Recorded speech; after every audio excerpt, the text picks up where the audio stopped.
नमस्कार. आज आपण बघणार आहोत खसखसचा शिरा, जो मला माझ्या आजी सासूने शिकवला आहे. तो मी तुम्हाला दाखवणार आहे अगदी सोप्या पद्धतीने. चला तर मग रेसिपी सुरू करूया. चुट्टू चुट्टू राजा, साधी भोळी राणी, लुट्टू पुट्टू संसाराची गोडुली कहाणी.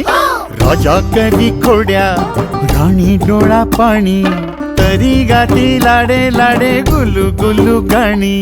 पिकलं पान जोडून हा बांधला हिंदोळा, साठी गेली पाठी तरी वयो वर्ष 16. राजा राणीची ही जणू आगळी तऱ्हा. वाह क्या बात है. चूक भूल द्यावी, चूक भूल घ्यावी, 7 जन्म राजा राणी परी साथ व्हावी. होय